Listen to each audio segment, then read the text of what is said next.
Hey everybody, I'm Worldly, and today I'm going to be showcasing the any percent speedrun of Divinity Original Sin 2 Definitive Edition. There is a classic speedrun, but we're not doing that one today. I'm joined by the Power Hour and Lintworm. You guys want to say hello? Lint, go ahead. Hi, I'm Lintworm. I'm also a Divinity 2 speedrunner. I'm here to just give mental support to Worldly. And I'm the Power Hour. I am a Divinity challenge runner, so not speedrunner, but love this game to bits. It's a phenomenal RPG, one of the best of the last decade, and usually takes 100 hours or so, right, Worldly? Yeah, about 100 hours or so, but our speedrun is just 20 minutes. So we're going to be getting into that right away here. I just want to thank French Toast for being our host and AGDQ for allowing us to speedrun this game here. So we'll get started here in a minute. I will go over some of the strats, or some of the reasoning behind our build, and then the timer will start I'll let you know when the timer starts. Just hit these beautiful loading screens, and the music is phenomenal. Man, I've never been to an AGDQ thing, so I'm a little bit nervous. Hopefully, I can perform as well as I normally do. So for our setup, we go with Feign because there's a actual bug at the start of the game where for some reason he's able to skip one of the cutscenes, and then also the god placement in the Hall of Echoes is really important. So Feign has one of the closest ones, so we go with him. We're going to select Wizard because Wizard gives us a fireball that we utilize at the very start of the run. And for our preset, we're actually going to be doing a strength build, which doesn't really make sense to pick Wizard for, but we go for it. We select Polymorph because we want to get as many stats into strength for moving objects and lifting objects. And for our skills, we just take Chameleon Cloak and Tentacle Ash for a couple of the strats in the game, which we'll obviously showcase. So for our last one, obviously, we're going to take Lone Wolf as a talent because it doubles our stats, gives us extra HP and extra AP during combat. So just got to give myself a little breather here before we start.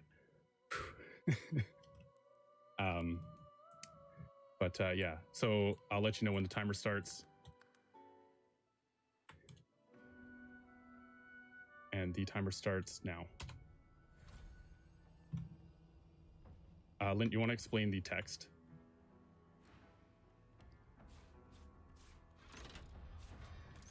So this game, being as story-driven as it is, has a lot of text, and we need to go for this text as quickly as possible. And in order to do that, we actually just bind the dialogue options to our mouse wheel. And we just scroll the mouse wheel as quickly as we can to go through dialogue as quickly as possible. Gee, I hope there's no murder here. But I believe there's been a murder here, though. There's absolutely been a murder here. We're going to murder the speedrun, guys. I swear. All right. Post-run jitters are real. So we slap this character to initiate this fight with Wendigo, but we just use a bedroll to remove knockdown or give us knockdown immunity. And this is where we need Feign, because for some reason he's able to go up the stairs and a lot of other characters aren't. And the other reason we need him is because he's undead, and we can walk through Death Fog that way. So we're going to drag items into our inventory because it's slightly faster than right-clicking them and picking them up. You guys want So we to just explain saw the items? first instance of clipping through walls that Worldly just did there. And that will come up again. But basically, the gist of it is he will take a item, put it right next to him while he's standing next to a wall, and that allows him to clip through a door instead of having to open it. So we actually use a fireball here. Even though it says we can't reach the boat, we really can, because the boat is technically over the water, and it gives us high ground advantage, and allows us to actually throw it that far for whatever reason. Whew. All right. Winding down a little bit here. We got some time for donations for this along this beach for like a minute. Awesome. All right, we have $25 from Flav. Good luck to Worldly. DOS2 is an amazing game, and I'm really happy to see you run it for the AGDQ. Thank you very much. And we have a $2,000 anonymous donation with no comment. Thank you very much. That's insane. We also have $25 from Braylon. Thank you for putting on such an amazing event. And we have $250 from Monty. AGDQ 2021. Good luck to all the runners. Thanks to all the folks that make it possible to sit on my couch, watch people speed through games. Thanks to PCF for all that you do.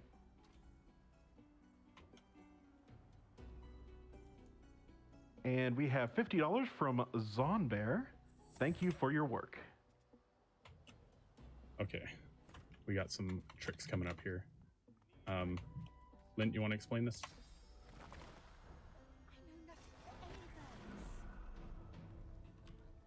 So a little while ago, we saw Worldly recruit a character called Red Prince. Red Prince's job in this act is basically to do everything that Fane doesn't have time for. Our goal here is to just have Fane run in a straight line as quickly as possible to the end of the act. And Red Prince will just do everything else. So part of that involved using Chameleon Cloak to bypass an early encounter and text that would have lost a lot of time. Another part of it is this another door clip that he just did right here to bypass a gate that is normally locked, and he's just leaving the fort.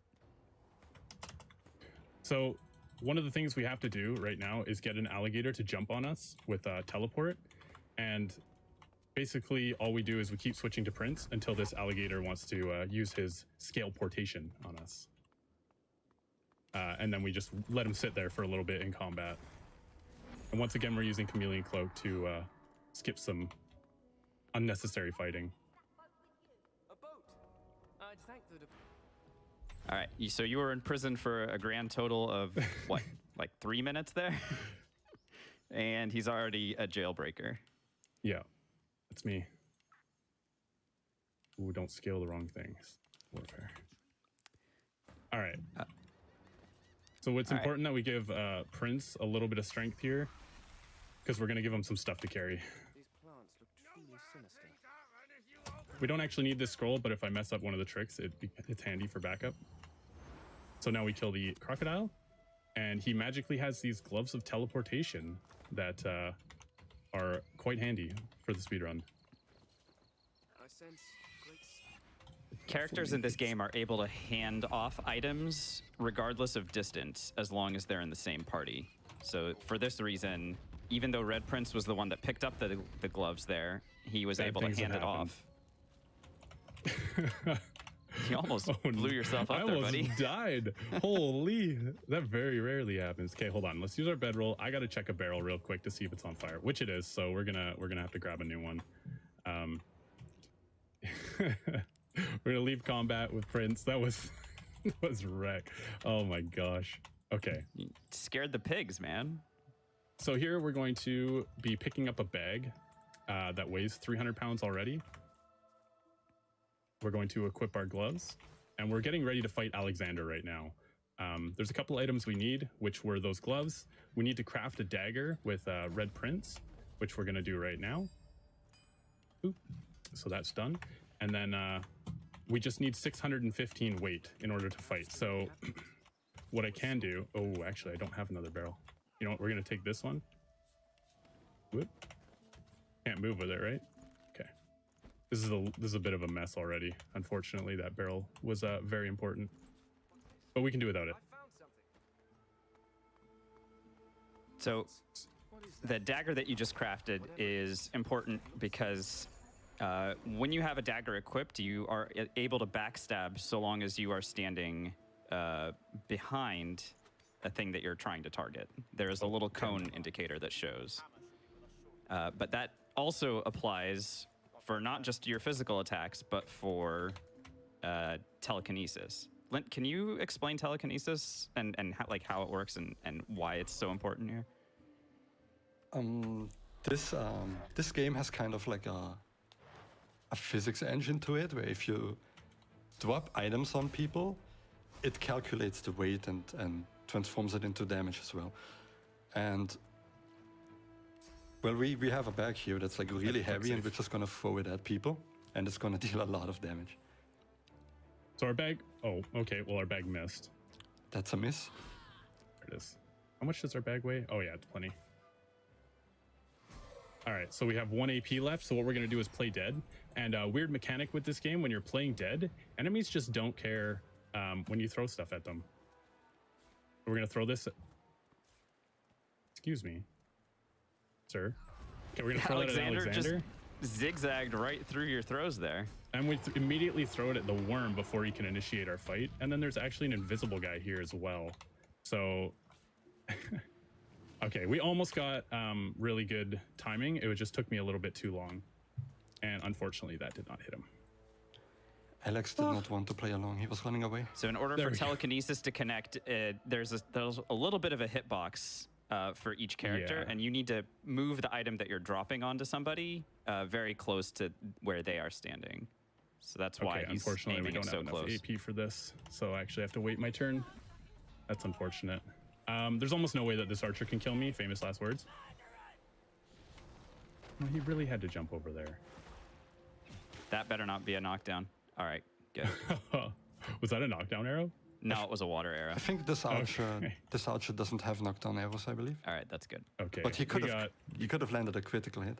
Okay, so now, oh my lord. Okay, so we got really bad RNG here.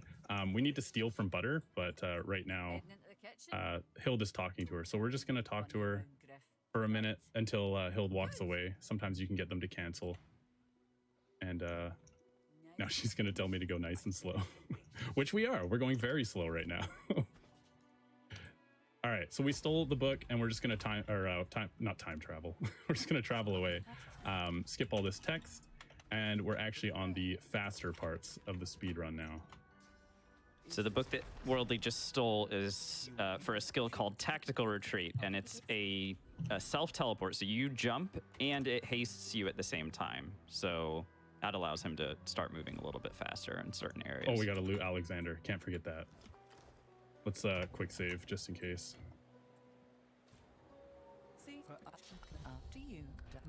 Okay. That was the end of Act 1. Bit of a slower, took us about 10 minutes. So, but definitely not incredibly slow by any means. And now we're gonna do a setup. Actually, you know what? I want to do old setup. But the ship is ours. We gotta drop these bad boys first. Set up our death fog barrel, and I think what I want to do is do this. Not go up there. I'm gonna do this. So is the oil barrel that was on fire?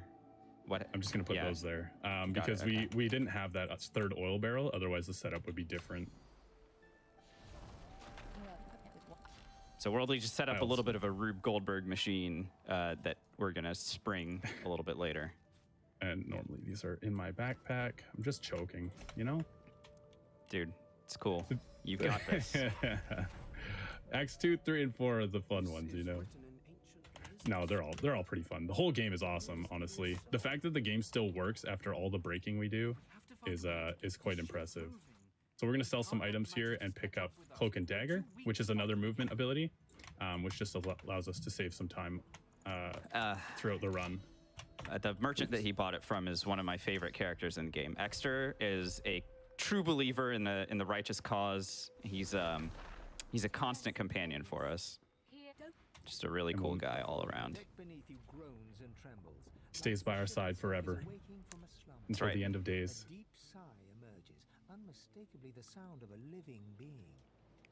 And there was no way to skip this part, huh? Oh, there we go. No, there's no way to skip that, unfortunately.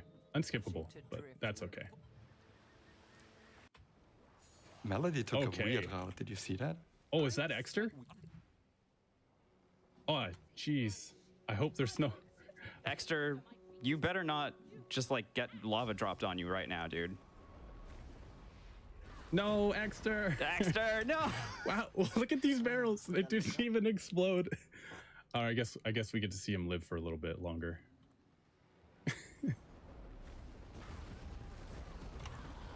There it goes. Okay, we'll roll with that.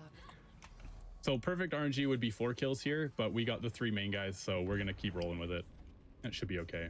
Unfortunately, we're gonna have to do old strategies for this. But we you got the curse strats. too. That's nice. No, she didn't get lit on fire, so unfortunately, it doesn't help. Oh, got it. We're gonna grab this Bowman, who becomes a real pain if we don't kill him, and we're gonna head downstairs. I feel like I should explain a little bit about the death fog. So that green fog is instant death for any non-undead characters. So Fane is an undead. So our player character is undead, but everyone else in this fight is not. So we're gonna go invisible to finish the fight here. We're gonna have teleport off cooldown, which will allow us to drop the last character, wherever she is, here, into the death fog. And that should be the end of the... Oh, no, he didn't die. Okay. I guess when it's my turn, I can jump down and slap him. Oh, do I have any... I don't have any magic damage. That's not good. I guess we're just going to be running the timer up. That's kind of silly. I've never had that before. How much damage do you think I'll do? You're gonna explode if you stand next to him and just actually, that's move a your good next call. turn. The fire might blow him up. That's a big brain play. Yeah, 29 HP. Yes. Nice. That was so good. What a play. Thank you, cloaked figure. All right, we have time for a couple donations here. Great. We have $200 from Meggles. Had to donate during the DOS2 run. Way to go, Worldly. Well, thank you. And we have $25 from Smitty Puff Jr. Always love watching GDQ, and it's great to see someone I know running. Good luck, Worldly. Love you. Thank you, Smitty. Thank you, buddy. All right, so we're just coming up on the end of the Dallas fight with the boat, and then we're going to be moving on to Act 2.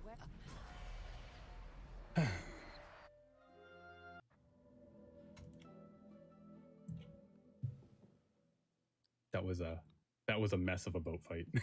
Dude, Flat. you are moving at an awesome pace given the weirdness that happened in Act 1. Keep it up. Oh man, It was All well right. salvaged. yeah, good. So we're going to be introducing new tech right now. It's called Item Fling. If you would like to explain that while I do this, Lintworm.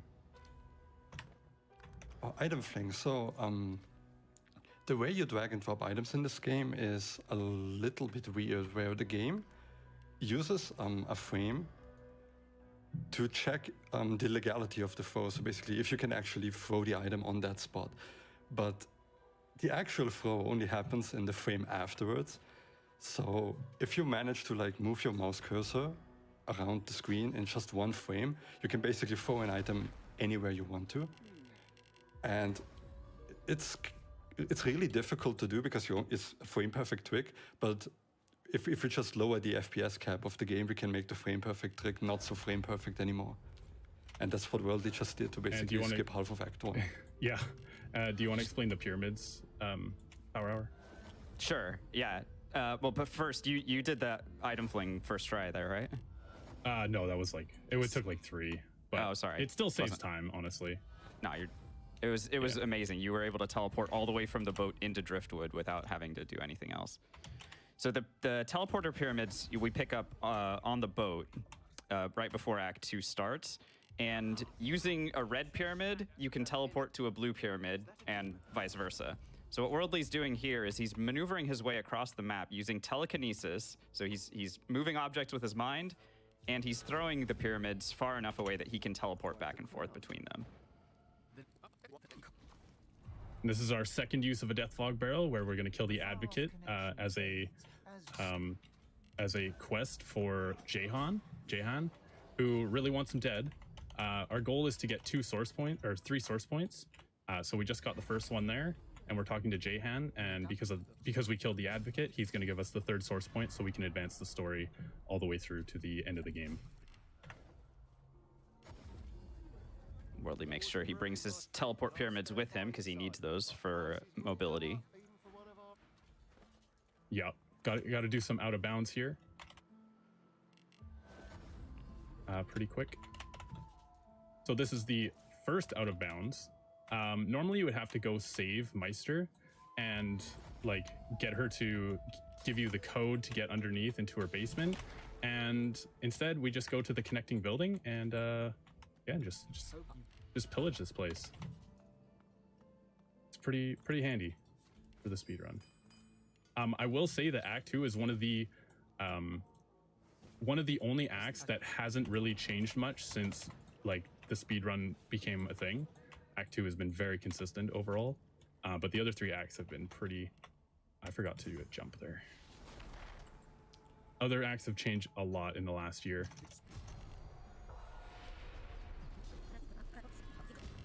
So we're just doing the storyline quests here, where it's necessary for us to talk to Malady so that she takes us off of this island. And now we're going to talk to her. And that's the end of Act 2. We're out of here. Nicely done. That was really clean. So as Lintworm explained before, we're going to have another item fling. Ready? Or we're going to have... I wasn't asking if you were ready. We're going to have it ready. Yeah, so this is Act 3. Normally you would have to go figure out the puzzle and do a whole bunch of other stuff. Power hour if you want to maybe... Sure, the plot is basically that on this island, we're trying to ascend to godhood. And in order to do that, you have to do an elaborate puzzle in order to open a door so that you can get to the academy where you get into a fight where you can ascend to godhood. But we don't like doing puzzles because they take time. So Worldly is instead going to throw a pyramid from the highest point that he can find and just skip right past all of it. That's exactly what I'm going to do. Yeetus the Pyramidus. All right, so we're going to do a kind of an elaborate setup here where we use the mini-map and my character portrait to get the right angle. We do the frame cap again to... if you guys haven't noticed... Oh, that's unfortunate. So I can't do the setup with the frame cap, unfortunately. It's too glitchy, so... okay, cool. Oh, it's incredible to me that all these areas are connected the way that they are. Like, this area is ostensibly not connected to the overworld of Act 3, and yet... There it goes. All right, so we just threw the pyramid off the edge of the earth. That took a few tries, but it's all good. And now we're here at the... Nice, dude. Nice skip. All right, so we got to walk around a little bit. Otherwise, the game doesn't recognize that we actually scaled our widths. So we're just got to wait a few seconds before we talk to this guy, and we're on our way. Lint, do you want to explain quick saved. the reason that Worldly is taking the stats that he's taking? Well, first we're gonna have a quick save and quick load. So Alexander is one of the few initiative cheaters in this game who's basically programmed to always take the first turn. And while we're in dialogue with him, the game decides on the turn order, and we just quick save at that point and quick load, and then we reinitiate the dialogue that way, and the game reshuffles the initiative order, but Alexander doesn't cheat his initiative a second time. So if we just pump enough of the wit stat to have our initiative high, we can just beat the initiative cheater and go in front of him. Nice. Yeah, and there we just... No. Oh, you can... Divinity's been denied.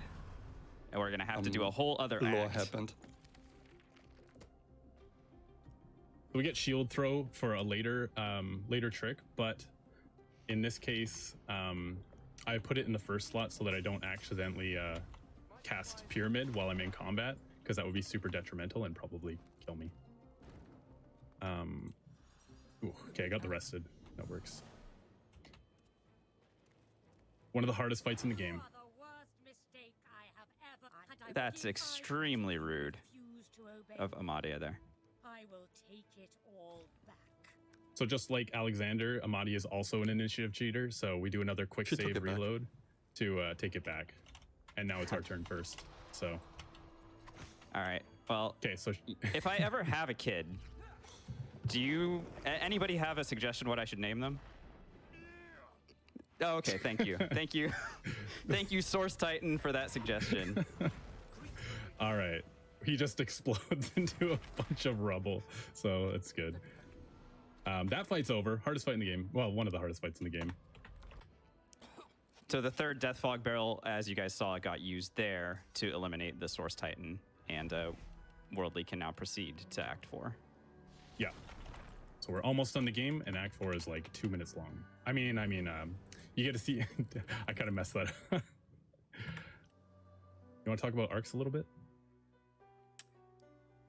Sure. I mean, Arcs is a phenomenal way to end the game. It's a really cool city. All the characters' the stories come to a conclusion in Arcs, and we're not going to see any of it. Yeah, we're gonna see a little bit of it, just not the good parts. Sure. Well, I mean, personally, when I go to visit a new city, I really like to explore their sewers and their prisons. So, can you show me any of those? I can actually. You just you wait. All right. So here we're gonna do another out of bounds. I'm just gonna quick save because if I soft lock this, we got to go way back. Yeah. Anyways. All right. Hopefully that's good. Might have to reload for this one. Actually, yeah. Okay. I'm gonna reload. I needed to move the pyramid a little bit more to the left, but it was a good thing I saved.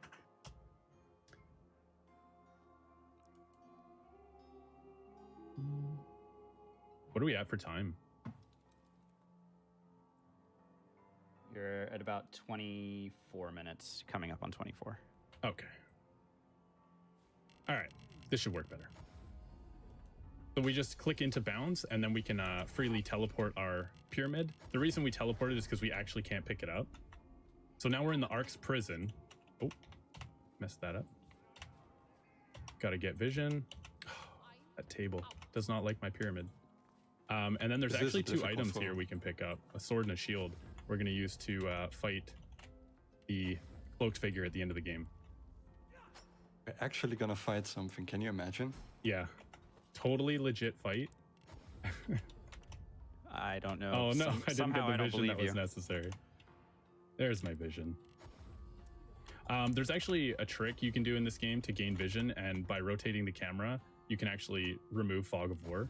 So here we're doing another out of bounds, and target should be right about there. And we're going to teleport it to one more time. And we are now at the very end of the game, the last fight, the last area.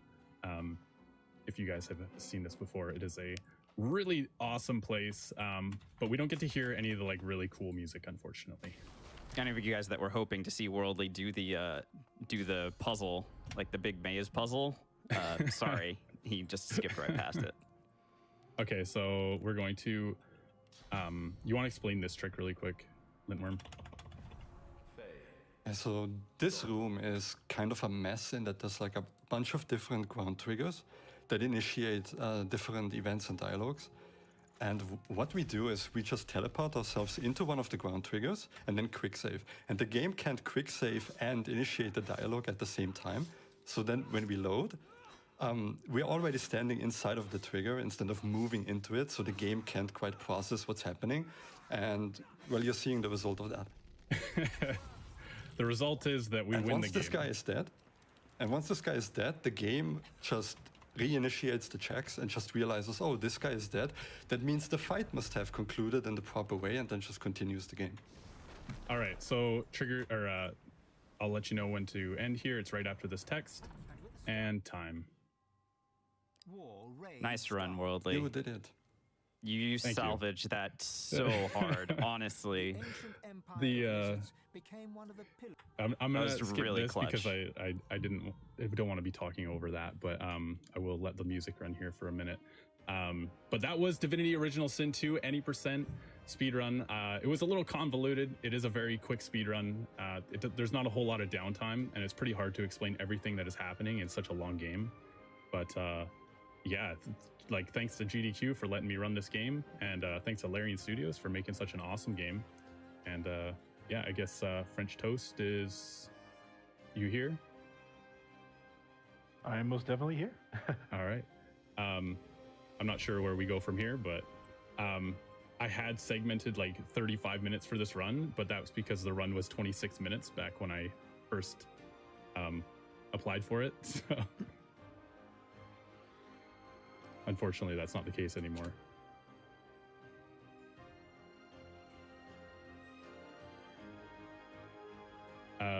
I just want to thank Lintworm and the Power Hour for also being a part of this. But all three of us are very new to GDQ, so this was an awesome experience.